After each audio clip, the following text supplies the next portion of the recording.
Hey everyone, I am going to put together a video real quick. I get a lot of the same questions whenever I post an image that I do. So I just wanted to take a couple of minutes and really sit down to answer those questions and show you how I edit a photo. I will not be showing all my editing just because that would be a really long video. If you do want to see that, let me know. I do have a few that I can share with you. Just drop me a private message and let me know that you may want to see some of those. All right, so the first question I usually get is what size backdrop do I use? So this backdrop, all the backdrops I use with my textured backgrounds are going to be a 10 by 10. That is because I like to use my garage door back here behind it. My studio is an old shop, so I'm lucky enough to have this garage door, and then behind me is the rest of my studio. But I have all this metal to work with, so I use magnets that I got off Amazon and just use that to hold my backdrop up. And then at the bottom here, I use a board that I just it's a 10-foot board that I just put across, and then I put magnets on here so I can also use magnets to hold the bottom of this nice and tight. So again, my backdrops are 10 by 10. If I get a printed one, such as maybe a flowery one or something like that, I did get a 10 by 10. However, going forward, I will probably do a 10 by 20 just because it's harder to edit in at the top if I need to edit something in the top and it's printed. It's easy if it's just a texture because I'll show you here in a minute how easy it is to kind of fix the textures. But when it's something that has a certain pattern, design, picture on the back, always going larger is going to be a lot easier on you in the long run. So backdrop 10 by 10. My flooring here is a rubber matte flooring. There's lots of different places you can get it. I know Cape Backdrops has just started kind of selling some. This is a 10 by 8, I believe, 10 by 8 foot from Intuition Backgrounds. And it's just a dirt floor. I liked the texture on it. I don't necessarily like the color of it, but the texture of it really allows me to match in with some of these textured backgrounds. So I do have others that are wood looking, but this I like to use with any of my textured or abstract texture backgrounds. Okay, so to get started, first of all, I am in Adobe Photoshop CC. I have a lot of friends who are photographers that strictly use Lightroom. I've tried to love Lightroom several times. I personally do not like Lightroom. There are some things that Lightroom is good for. However, for me personally, in the way I edit and what I do with photos, I do not use Lightroom. I'm not even sure you can do all these things in Lightroom, so I cannot answer any questions about Lightroom. So please don't ask. If you have Photoshop questions, please let me know. I can definitely answer those. I've been using Photoshop for over 15 years now. So I'm going to assume that you guys know most of the basic Photoshop jargon and how to use it. If you don't, then go search YouTube. There's lots of tutorials there. Again, I have a few on my YouTube page that you can look at, but there's lots of free resources to teach you how to use the basics of Photoshop if you don't know. So I always start with duplicating layers just because I always want to have a layer, a base layer. That way if I mess up something, I can just go back, I can delete a layer and not have to start over. The next question I always get after what size is my backdrop is how do I get my dresses to float or to, look flowy around the mom. There's a couple different ways you can do this. So I always start with a pose and I am just focusing on this part of mom, her upper torso.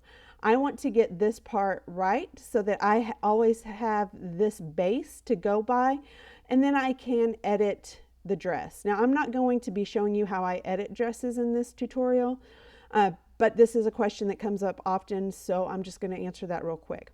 One of the ways that I can make the dress look flowy is I just have mom throw it up.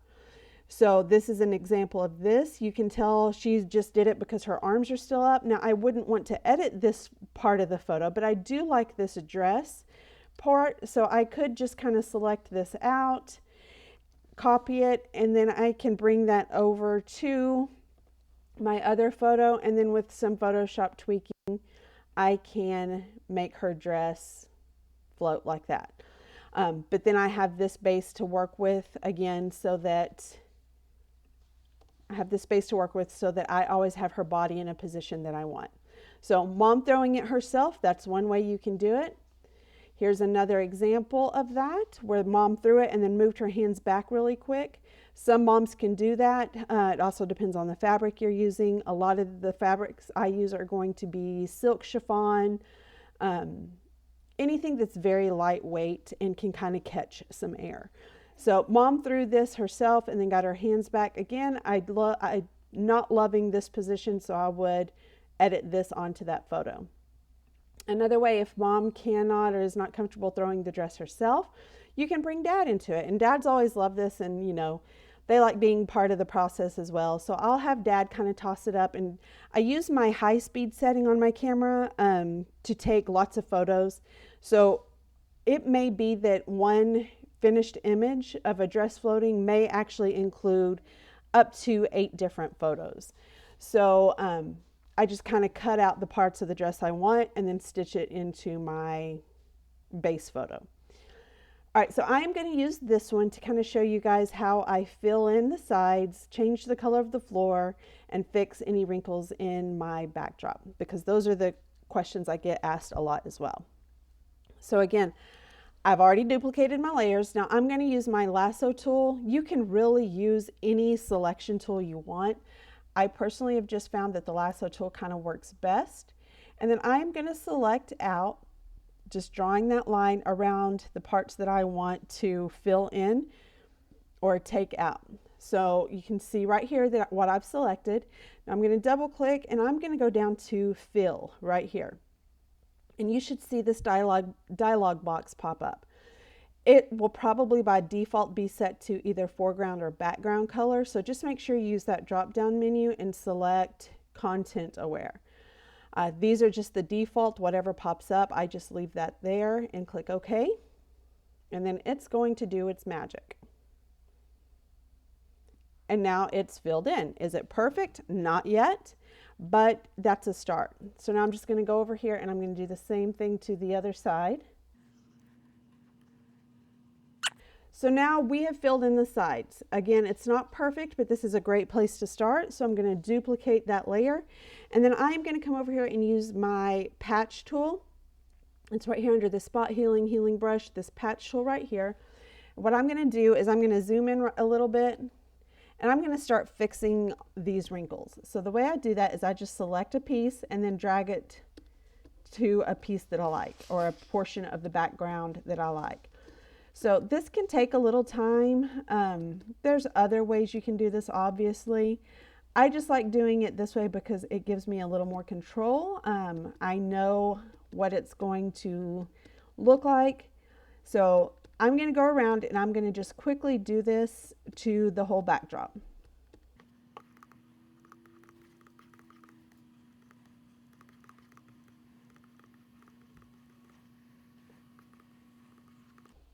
Now, one of the things you want to make sure that as you're going to do this, as you're going around doing this, make sure you don't select part of your subject, because what happens is now we have this blurry spot right here. So just make sure that you are staying away from, you want to get close to your subject, but you don't want to actually touch your subject as part of your selection.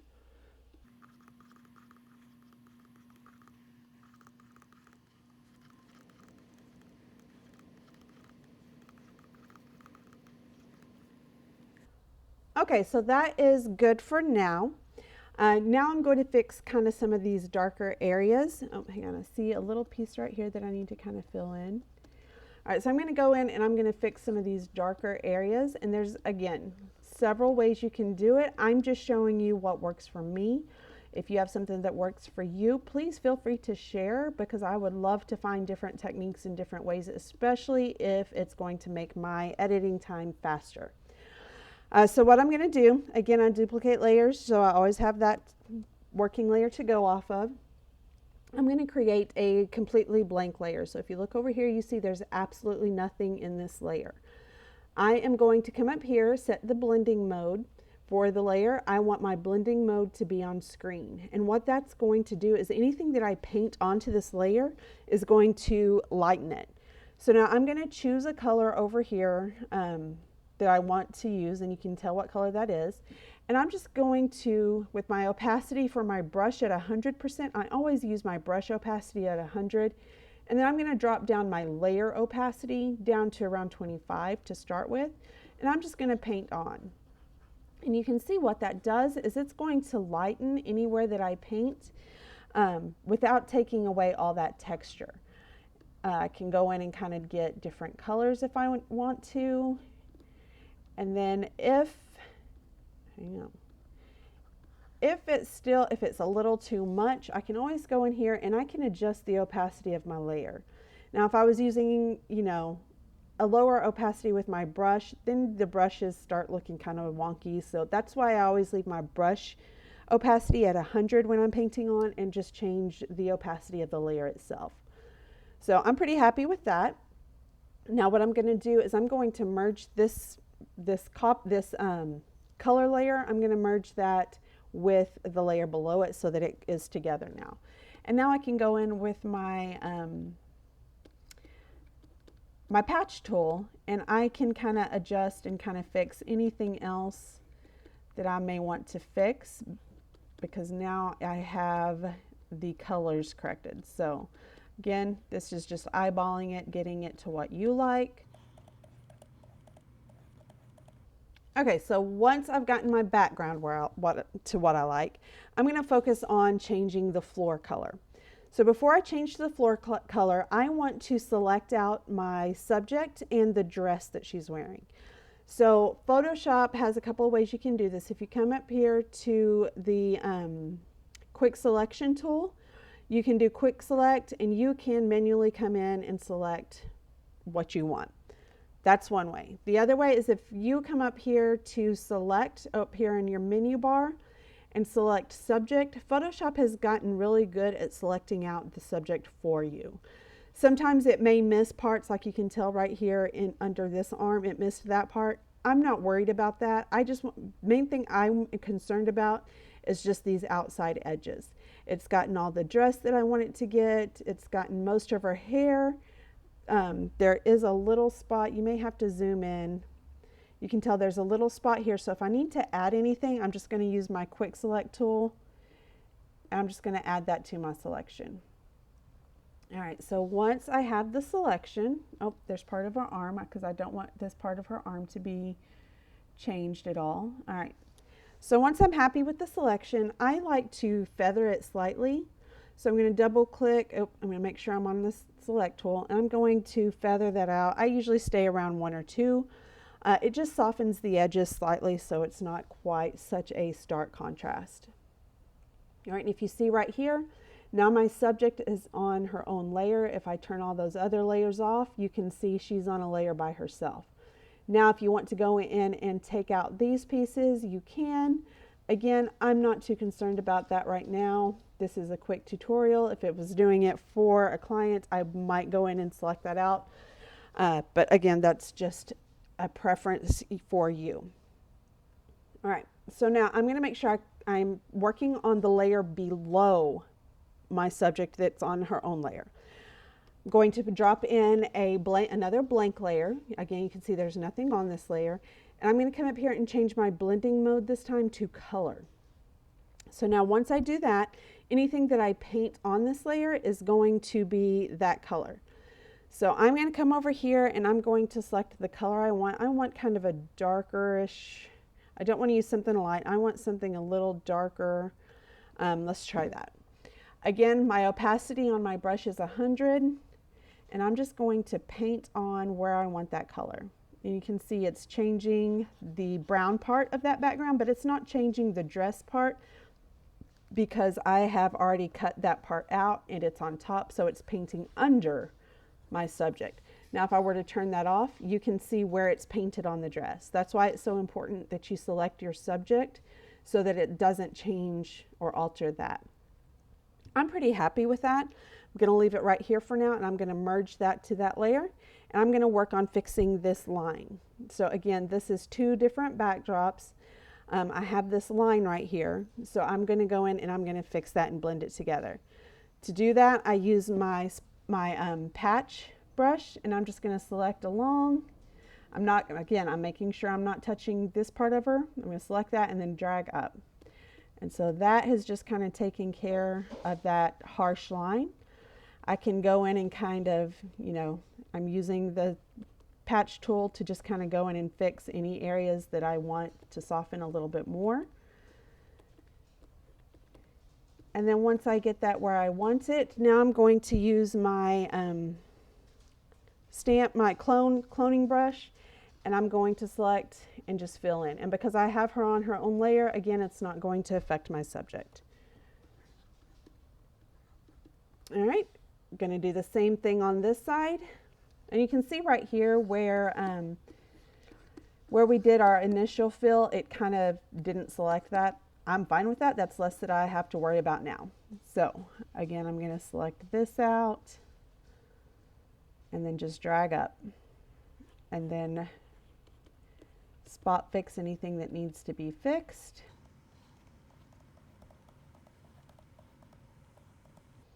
And then using my cloning stamp to fix this side. All right. I do see a few areas right here that I want to fix real quick.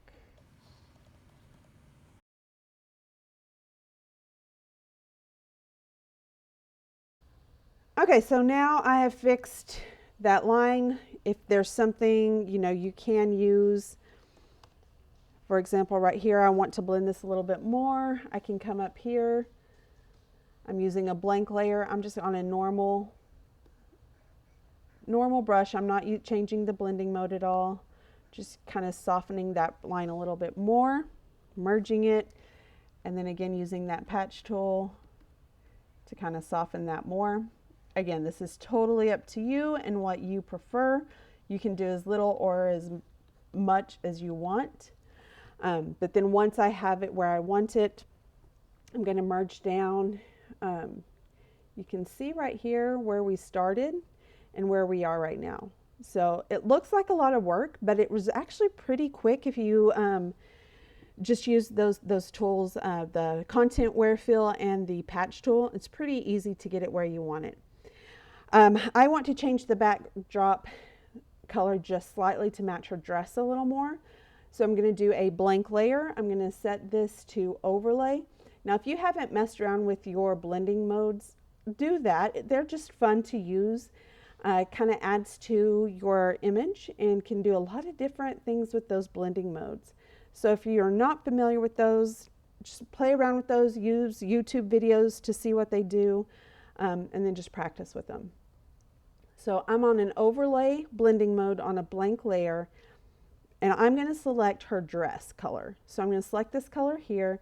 Actually, I want a little bit darker. See how it's a little too light, so I want to try, there we go, I like that better. And then everything, my layer mode's at 100, my brush is at 100, and I'm just going to paint on. Obviously, this is way too strong, but I can see this way exactly where that color is going. Now you can see between her arms, this is why you might want to take that part out. But for now, again, this is just a quick video. And then I'm going to adjust the layer opacity to where I want it so that I can kind of tweak the color of that background a little. Oops. All right, so let's see where we started. And this is where we are. Now I would go through and do my other edits. But again, this is just to show you a few things on where to start with this image so that you can go from here to here. If you have any questions or want to see anything else, please let me know. And thanks for watching.